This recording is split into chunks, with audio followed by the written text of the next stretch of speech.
ممتاز.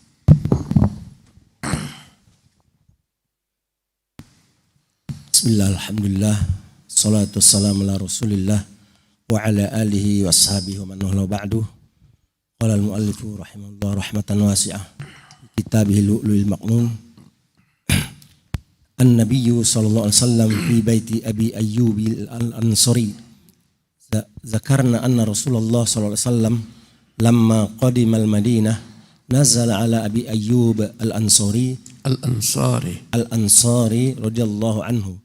وقد فرح أبو أيوب رضي الله عنه بنزول رسول الله صلى الله عليه وسلم عنده وكان شديد الحرص على راحة الرسول صلى الله عليه وسلم. بسم الله الرحمن الرحيم. الحمد لله رب العالمين وصلى الله وسلم وبارك على عبده ورسوله محمد وعلى آله وصحبه أجمعين. أما بعد، اللهم افتح علينا حكمتك وانشر علينا من خزائن رحمتك. ربنا زدنا علما وارزقنا فهما وعملا متقبلا. Kita lanjutkan sirah Rasulullah SAW, kisah hijrah beliau manakala beliau tiba di Madinah. Maka Nabi kita yang mulia SAW menetap di awal kedatangannya di rumah sahabat Nabi yang kunyahnya adalah Abu Ayyub al-Ansari. Ya, maka betapa gembiranya Abu Ayyub al-Ansari menerima kedatangan Nabi SAW, di mana Rasulullah SAW menetap berdiam di rumahnya, dan beliau berupaya bagaimana supaya Nabi SAW merasa nyaman, tentram di rumah Abu Ayyub. Dan rumahnya 2 tingkat, ya, bagian bawah dan bagian atas. Nah, nasala Rasulullah sallallahu alaihi wasallam fil qismil sufli min baiti Abi Ayyub wa Abu Ayyuba wa zawjatuhu fil qismil ulyi. Pantabaha Abu Ayyubin lailatan faqala namshi fawqa ra'si Rasulillah sallallahu alaihi wasallam. Ya, maka Nabi yang mulia SAW memilih untuk menempati bagian bawah dari rumah Abu Ayyub, sementara Abu Ayyub mendiami atasnya bersama istrinya. Maka suatu malam Abu Ayyub merasa tak nyaman. Dia baru sadar. Dia berkata, bagaimana kita berjalan di atas kepala Rasulullah sallallahu alaihi wasallam? Kita di atas, kita berjalan-jalan, di bawah ada kepala Rasulullah sallallahu alaihi wasallam. Ini menunjukkan bagaimana Abu Ayyub mengagungkan Nabi yang mulia sallallahu alaihi wasallam, sehingga merasa tak nyaman jika Rasulullah di bawah sementara dia jalan di atas. Nah, fatanahhaw fakanu fi janibin falam yazal sahiran hatta asbaha wa bis sabahi atar Rasul sallallahu alaihi wasallam faqala ya Nabi Allah bi abi anta wa ummi inni la akrah wa u'zimu an akuna fawqaka wa takuna tahti fakun anta bil ulwi wa tanzilu nahnu wa nanzilu nahnu fanakunu bis-sufli. Faqala lahu sallallahu alaihi wasallam ya Aba Ayyub as-suflu arfaqu bina wa biman yaghshana. Maka ketika dia sadar Nabi di bawah mereka, Abu Ayyub mengambil tempat yang diperkirakan tidak melangkahi kepala Nabi sallallahu alaihi wasallam. Maka semalaman dia bergadang, merasa tak nyaman dengan keadaan tersebut. Pagi hari ketika datang, dia pun menemui Nabi sambil berkata, ya Nabi Allah, kutubus engkau dengan ibu dan ayahku. Sungguh aku merasa tak nyaman. Betapa besar bagiku aku berjalan di atasmu, sementara engkau di bawah. Naiklah anda ke atas, biarlah kami di bawah. Maka Nabi menjawab, wahai Abu Ayyub, sisi bawah rumah ini lebih mudah bagi kami dan lebih mudah bagi orang-orang datang untuk menemui kami. Naam. Qala Abu Ayyub, fakana Rasulullah sallallahu alaihi wasallam fi suflihi wa kunna fawqahu fil maskan. Falaqad inkasara hubbu lana fihi ma'un. Faqumtu ana wa ummu Ayyub bi qatifatin lana ma lana lihafun ghairuha ننشف بها الماء تخوفا أن يقطر على رسول الله صلى الله عليه وسلم منه شيء فيؤذيه فنزلت إلى رسول الله صلى الله عليه وسلم فقلت لا أعلو سقيفة أنت تحتها ولم يزل أبو أيوب بالرسول صلى الله عليه وسلم يرجوه ويلح عليه أن يكون هو صلى الله عليه وسلم في الأعلى وأن يكون أبو أيوب في الأسفل فقبل الرسول صلى الله عليه وسلم أن يكون في الأعلى. Berkata Abu Ayyub, maka Rasulullah sallallahu alaihi wasallam berada di bawah dan kami di atasnya. Suatu hari air tumpah dari wadah di rumah kami. Jadi mereka punya wadah air mungkin berupa kulit dan bocor. Maka seketika aku dan Ummu Ayyub berusaha mengambil selimut kami. Tak ada selimut selain itu. Itulah yang kami jadikan untuk berupaya mengeringkan air agar jangan sampai menetes ke bawah. Kami khawatir air tersebut menetes mengenai Rasulullah, menyakiti Rasulullah sallallahu alaihi wasallam. Maka pada pagi harinya dia turun menemui Nabi, dia berkata, "Ya Rasulullah, aku tidak pernah nyaman berada di atas dan engkau di bawahnya." Dan dia terus berusaha meyakinkan Nabi SAW memelas agar Nabi yang naik ke atas, dia yang di bawah. Hingga akhirnya Nabi pun menerima keinginannya, naiklah Nabi ke bagian atas dan Abu Ayyub di bawah. Naam. Qala Abu Ayyub radhiyallahu anhu wa kunna nasna'u lin-nabi sallallahu alaihi wasallam al-'asha'a summa nab'athu bihi ilayhi fa idza radda alaina fadlahu tayammamtu ana wa ummu ayyub mawdi'a asabi'ihi fa akalna minhu nabataghi bidzalik al-barakah hatta ba'athna ilaihi laylatan bi'ashaihi wa qad ja'alna lahu fihi basalan aw thawman faraddahu faraddahu Rasulullah sallallahu alaihi wasallam wa lam ara liyadihi fihi asaran qala faji'tuhu fazi'an faqultu ya Rasulullah bi abi anta wa ummi wa radatta asha'ana walam ara fihi mawdi'a yadika wa kuntu idza radattuhu alaina wa kunta idza radattahu alaina tayammamtu ana wa ummu ayyub mawdi'a yadika nabataghi bidzalikal barakah fama mana'aka minhu. Berkata Abu Ayyub, kami membuatkan makanan untuk Nabi SAW. Biasa kami hidangkan makanan suri.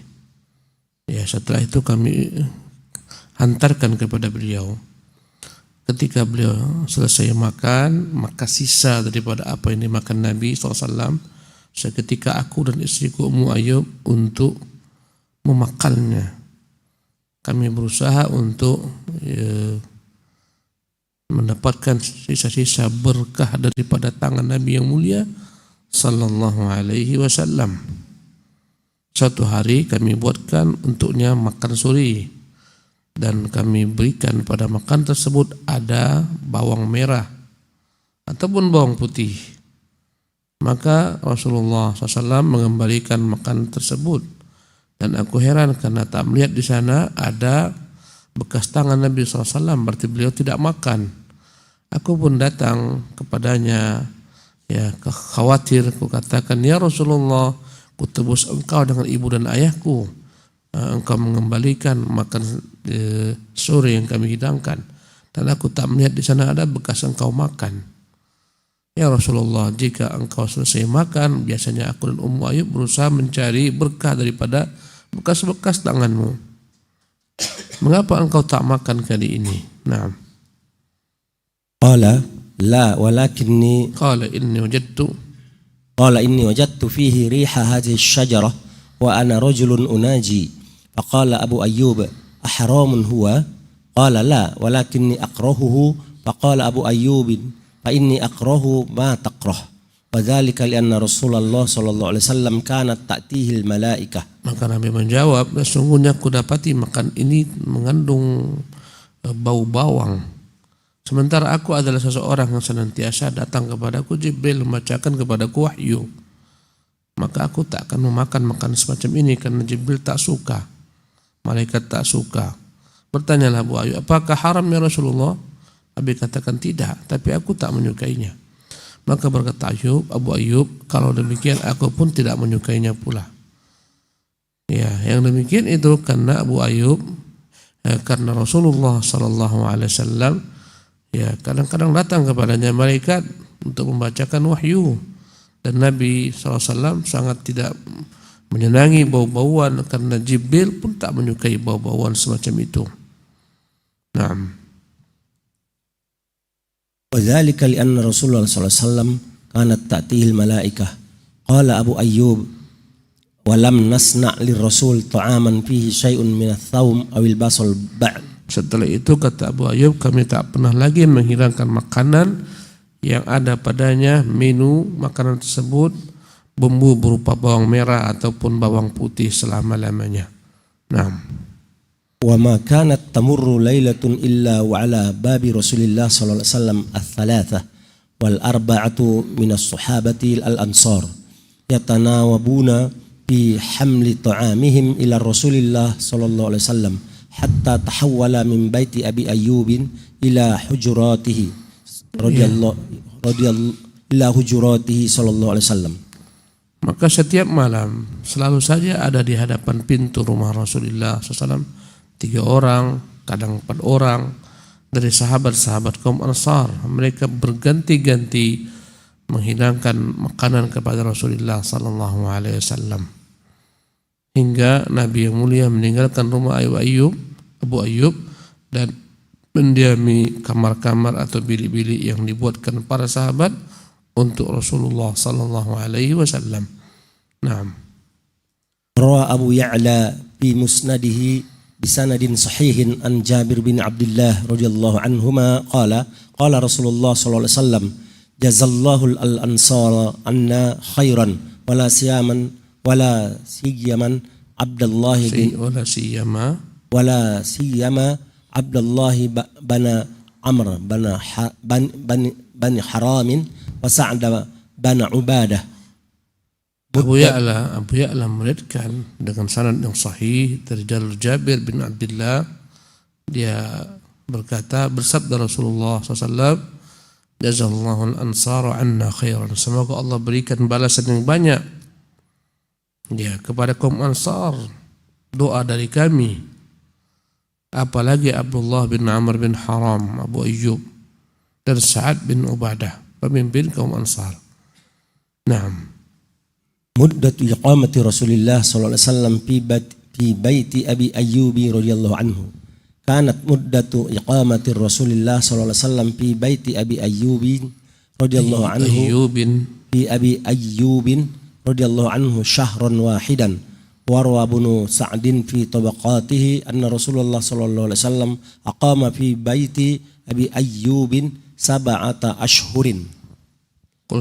قلت والذي نميل إليه هو ما قاله الحافظ بن حجر من أنه صلى الله عليه وسلم أقام في بيت أبي أيوب الأنصاري رضي الله عنه شهرا واحدا لأن بناء المسجد النبوي وبناء حجراته صلى الله عليه وسلم لم يكن يأخذ إلا أياما قليلة لأن البناء كان في أبسط صورة kama sayati. Ya, berapa lamakah Rasulullah mendiami rumah Abu Ayyub?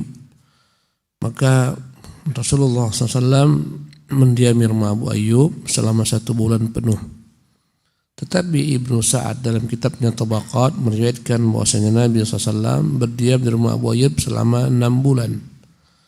Berkata pengarang kitab kita ini bahwasanya yang dia lebih condong kepadanya apa yang dikatakan oleh Hafidz Ibnu Hajar, Nabi berdiam di rumah Abu Ayyub hanya 1 bulan saja. Ya, karena membangun masjid Nabi dan membangun rumah-rumah Nabi SAW tidaklah mengambil waktu yang lama, hanya beberapa hari saja. Kenapa? Karena bangunan tersebut adalah bangunan sederhana saja. Ya, sebagaimana nanti akan dijelaskan. Membangun masjid jangan digambarkan sebagaimana bangunan masjid Nabi sekarang. Masjid Nabi sekarang yang begitu luasnya, tak seperti itu.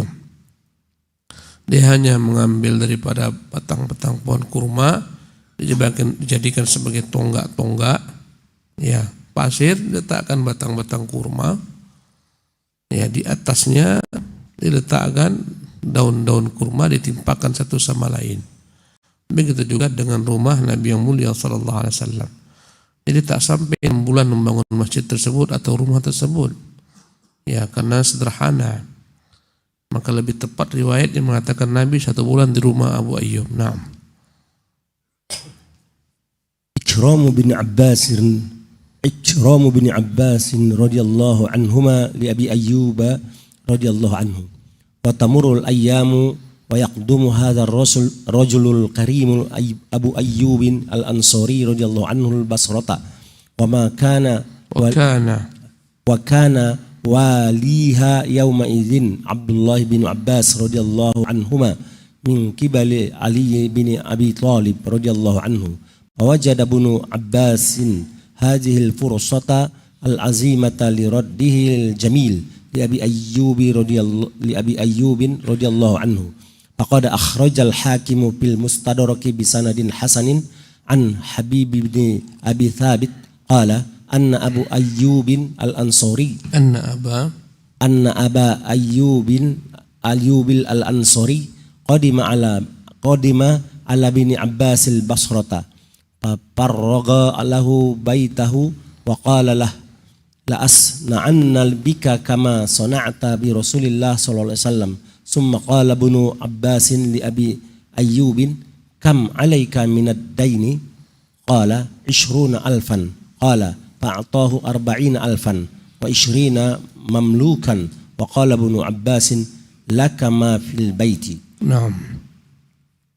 Kemudian bagaimana Ibnu Abbas radhiyallahu anhuma, anak paman Nabi, kelak begitu memuliakan Abu Ayyub atas jasanya menampung Nabi SAW di awal hijrah kota Madinah. Hari-hari pun berjalan, masuklah pada masa kekuasaan Ali bin Abi Thalib ketika menjabat sebagai khalifah. Ya, datanglah Abu Ayyub al-Ansari ke negeri Basrah. Basrah tempatnya sekarang di Irak. Di sana ada 2 kota besar, Basrah dan Kufah. Kedua-duanya dibangun oleh kaum muslimin. Dahulu adalah tempat yang tak berpenghuni sehingga dijadikan menjadi kota besar, Basrah dan Kufah. Ya, datanglah Abu Ayyub ke negeri Basrah, dan Ali memindahkan kekhalifahan, ya, ibaratnya ibu kota kekhalifahan yang awalnya di kota Madinah dipindahkan oleh Ali bin Abi Thalib, ya, kepada Kufah, dipindahkan ke sana, dipindahkan ke Irak. Maka ketika Abu Ayyub datang ke Basrah, dan kala itu Ibnu Abbas menjadi gubernur yang ditunjuk Ali untuk menjadi penguasa di negeri Basrah. Ibnu Abbas mendapati inilah kesempatan yang paling baik untuk membalas berbagai macam jasa kebaikan Abu Ayyub kepada Nabi yang mulia sallallahu alaihi wasallam. Al-Imam Al-Hakim dalam kitabnya Al-Mustadrak menyebutkan riwayat dengan sanad yang hasan dari Habib bin Abi Thabit. Dia berkata, ketika Abu Ayyub al-Ansari menemui Abdullah bin Abbas, ya, maka Abdullah bin Abbas memuliakannya dan mengosongkan rumahnya untuk didiami oleh Abu Ayyub, dan dia berkata, aku akan membuat sebagaimana engkau buat kepada Rasulullah sallallahu alaihi wasallam. Maka Abu Ayyub pun mendiami rumah Ibnu Abbas. Kemudian berkata Ibnu Abbas kepada Abu Ayyub, berapa hutang yang kau miliki? Ya, maka menjawablah Abu Ayyub, aku punya 20.000 hutang yang harus kubayar. Maka Abdullah bin Abbas memberikan kepadanya 40.000.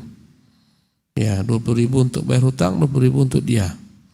Ya, dan dia berikan pula untuknya 20 orang budak. Ya, dan berkata Ibnu Abbas, apa yang terdapat dalam rumah ini semuanya menjadi milikmu, sebagai bentuk penghormatan kepada Abu Ayyub yang telah menampung Nabi yang mulia sallallahu alaihi wasallam. Naam. Qala Dr. Muhammad Abu Syahbati rahimahullah ta'ala, wa ma kana Abu Ayyub radhiyallahu anhu alimallahu liyarjua ala ma amila min diyafatir Rasul sallallahu alaihi wasallam ikramihi jazaan min ahadin ma kana yarju illa ridha Allahi wa rasulih walakinnahu al-adabu allazi addaba Allah bihi hadhihi al-ummah wa huwa raddul ma'rufi bimithlihi aw bi khairin min wa haqqu man ra'a hadzal adaba lir-rasul sallallahu alaihi wasallam wa aluhu al-kiram wa qad akhraja Abu Dawud fi sunanihi wal Imam Ahmad fi musnadi bisanadin sahih ala syarati syaikhaini an Ibnu Umar radhiyallahu anhuma anna Rasulullah sallallahu alaihi wasallam qala wa man sana'a ilaikum ma'rufan fakafi'uh fa illam tajidu ma tukafi'unahu fad'u lahu hatta taraw annakum qad kafa'tumuhu. Nah, berkata Dr. Muhammad Abu Syahbah rahimahullah, tidaklah pernah Abu Ayyub dan Allah mengetahui mengharapkan dengan apa yang dia buat sedikit pun, ya, manakala dia telah menjamu Nabi SAW, memuliakan Nabi SAW.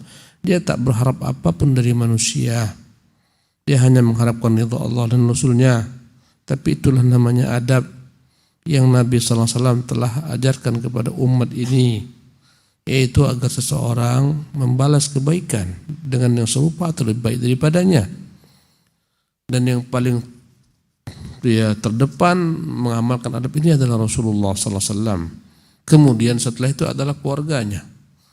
Dan Ibnu Abbas adalah merupakan keluarga Nabi SAW karena ayahnya adalah paman Nabi SAW. Abu Dawud meriwayatkan dalam sunannya dan Imam Ahmad dalam kitab musnadnya dengan sanad yang sahih sesuai dengan syarat Bukhari dan Muslim dari Ibnu Umar radhiyallahu anhu. Rasulullah mengatakan, barang siapa, kata Nabi, barang siapa yang melakukan kebaikan, yang membuat kebaikan kepada kalian, hendaklah akan membalasnya.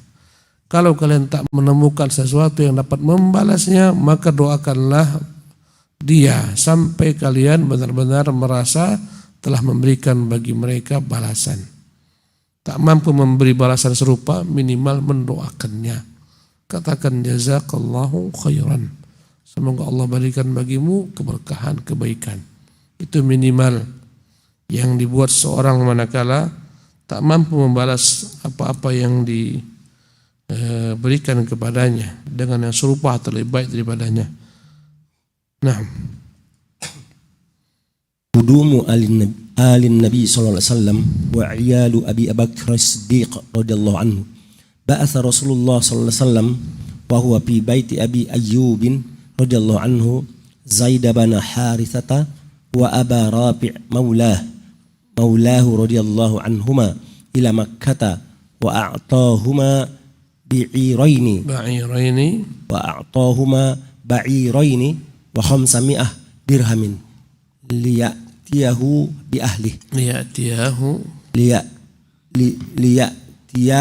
ahlihi faqadima bi Fatimah radhiyallahu anha wa Ummi Kulthum radhiyallahu anha ibnataihi sallallahu alaihi wasallam wa Saudata binti Zam'ah radhiyallahu anha zaujatihi sallallahu alaihi wasallam wa Ummi Aymana radhiyallahu anha hadinatir rasulu sallallahu alaihi wasallam hadinatir rasuli sallallahu alaihi wasallam wa zauji Zaid bin Harithah radhiyallahu anhu wa baniha Usamah bin Zaidin radhiyallahu anhu wa amma hasbuka. Kemudian kita akan lanjutkan mengenai kisah kedatangan keluarga-keluarga Nabi SAW dan keluarga Abu Bakar Siddiq ke kota Makkah setelah Rasulullah aman di kota Madinah. Setelah Nabi aman di kota Madinah dan telah lewat 1 bulan, maka Rasulullah SAW ketika masih menetapi rumah Abu Ayyub mengutus Zaid bin Harithah dan Abu Rafi'. Kedua-duanya adalah merupakan maula Nabi. Makna maula adalah orang yang dahulu kala budak Nabi kemudian dimerdekakan. Dia adalah Zaid bin Harithah dan Rafi'. Rasulullah mengutus keduanya ke Mekah Rasulullah memberikan kepada keduanya dengan 2 ekor unta dan 500 dirham sebagai bekal untuk membawa keluarganya. Maka datanglah Abu Rafi' dan Zaid bin Haritha membawa anak-anak Nabi, Fatimah, Ummi Kulthum, yang keduanya adalah putri Nabi yang mulia SAW. Kemudian juga membawa Saudah, istri Nabi yang mulia SAW. Jadi Saudah ini adalah istri Nabi yang kedua dinikahi setelah meninggalnya Khadijah. Sebagian mengatakan yang kedua adalah Ibunda Aisyah. Jawabannya ya, dari urutan Ibunda Aisyah yang kedua. Tapi Nabi tak langsung bercampur dengan Ibunda Aisyah. Dari sisi urutan Saudah adalah yang ketiga dinikahi Nabi SAW. Tetapi Nabi menikahi Saudah dan Rasulullah SAW langsung berumah dengannya. Adapun Ibunda Aisyah nanti Rasulullah berumah tangga dengannya manakala hijrah. Saudah bintu Zam'ah adalah istri Nabi yang telah berusia radhiyallahu anha wa ardhaha. Manakala telah tiba di Madinah, dia khawatir Nabi SAW tak menyukainya karena sudah tua, dan dia pun tak berhasad lagi dengan apa yang diminati oleh kaum wanita yang belia. Maka dia menghibahkan malamnya kepada Ibunda Aisyah radhiyallahu anha. Maka itu selalu dikenang oleh Ibunda Aisyah. Maka Nabi membagi setiap malam, istrinya 1 malam, kecuali Ibunda Aisyah 2 malam, yang 1 malam adalah merupakan jatah Saudah bintu Zam'ah yang dilimpahkan kepada Ibunda Aisyah radhiyallahu anha. Maka dibawa pula lah bersama itu Saudah bintu Zam'ah istri Nabi dan Ummu Aiman. Ummu Aiman adalah merupakan budak peninggalan daripada ibu Nabi yang mulia sallallahu alaihi wasallam. Ketika Ummu Aiman, ketika ibu Nabi meninggal, dia meninggalkan seorang budak wanita yang dipanggil Ummu Aiman. Dan dialah yang dahulu dianggap menjadi orang yang mengurusi Nabi SAW. Dialah Ummu Aiman, istri daripada Zaid bin Harithah. Setelah Zaid, jadi Zaid bin Harithah menikahi Ummu Aiman dengan perintah Nabi SAW. Daripada keduanya inilah lahirlah anak bernama Usamah bin Zaid. Semuanya dibawa oleh mereka, Usamah dan Abu Rafi'. Naam. Wa amma Zainab bintu Rasul sallallahu alaihi wasallam famana'aha zawjuha Abu al-As bin Rabi' wa kana la yazalu musyrikan minal hijrati. Wa amma Ruqayyah radhiyallahu anha bintu Rasulillah sallallahu alaihi wasallam hajarat min qablu ma'a zawjiha Utsman bin Affan radhiyallahu anhuma. Jadi anak Nabi itu ada 4 yang wanita. Semuanya daripada keturunan Ibunda Khadijah.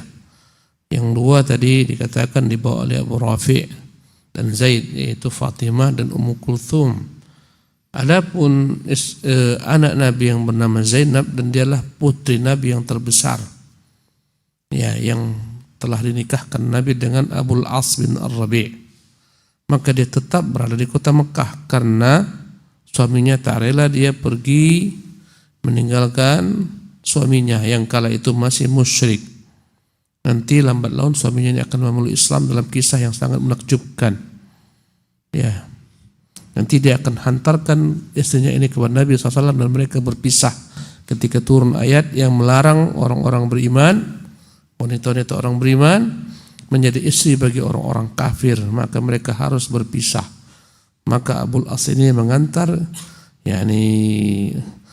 istrinya Zainab ke hadapan Nabi SAW. Mereka pun berpisah sehingga akhirnya nanti Abul As ini pun masuk Islam. Dalam kisah yang menakjubkan. Adapun Ruqayyah, istri putri Nabi yang berikutnya, Ruqayyah, maka dia telah berangkat terlebih dahulu bersama suaminya Utsman bin Affan, karena Utsman lebih dahulu hijrah ketimbang Nabi yang mulia sallallahu alaihi wasallam. Naam. Satu paragraf lagi Ustaz. Wa kharaja ma'ahum Abdullah bin Abi Bakr bin Siddiq radhiyallahu anhuma bi'iyali abihi wa hum Ummu Ruman radhiyallahu anha wa zawjatu Abi Bakr wa ukhtahu Aisyatu wa Asma'u radhiyallahu anhuma hatta qadimu jami'an al-Madinata fanazalu fi Bani al-Harith bin al-Khazraji bisunhi wa nazala alu Rasulillah sallallahu alaihi wasallam fi baiti Harisah bin Nu'man radhiyallahu anhu. Dan beriringan dengan mereka ya datang juga Abdullah bin Abi Bakar Siddiq, putranya Abu Bakar, ya dengan keluarga Abu Bakar Siddiq. Di antaranya adalah Ummu Ruman, yang dia adalah istri Abu Bakar Siddiq, dan dia adalah ibu bagi ibunda kita Aisyah. Jadi Aisyah ini ibunya namanya Ummu Ruman. Ya, adapun Asma nama ibunya Atikah, Qatilah. Ya, Qatilah yang dipersisikan apakah akhirnya dia masuk Islam atau tidak masuk Islam. Yang jelas antara Qatilah dan yakni Ummu Ruman itu dua-duanya adalah istri bagi Abu Bakar Siddiq. Jadi ibunda kita Aisyah tidaklah seibu dengan Asma, tapi satu ayah, saudara seayah. Maka berangkatlah dibawa oleh Abdullah bin Abu Bakar Siddiq, Ummu Ruman, istri Abu Bakar Siddiq, dan kedua kakaknya Aisyah dan Asma radhiyallahu anhuma, sehingga mereka semuanya tiba di kota Madinah. Adapun keluarga Abu Bakar, mereka mendiami ya rumah-rumah Bani al-Haris bin Khazraj di Sunah, karena mereka punya kekerabatan di sana. Adapun Rasulullah SAW keluarganya mendiami rumah-rumah dia Harithah bin Nu'man radhiyallahu tabaraka ta'ala anhu. Demikianlah ikhwatil al-kiram kisah tentang hijrah Nabi SAW. Pada kesempatan yang akan datang kita akan lanjutkan ya dengan berbagai hal yang berkaitan dengan hijrah ini. Di antaranya adalah kelahiran Abdullah bin Zubair radhiyallahu anhuma ya ketika tiba di kota Madinah, dan dialah anak yang pertama lahir dari kaum muhajirin setibanya di kota Madinah, karena orang Yahudi mengatakan mereka telah menyantet kaum muslimin tak akan mungkin punya anak laki-laki, maka terbantah dengan kelahiran Abdullah bin Zubair. Wallahu ta'ala alam. Sallallahu wasallam wa barak ala abdihi wa rasulih Muhammad wa akhiru da'wana alhamdulillahi rabbil alamin.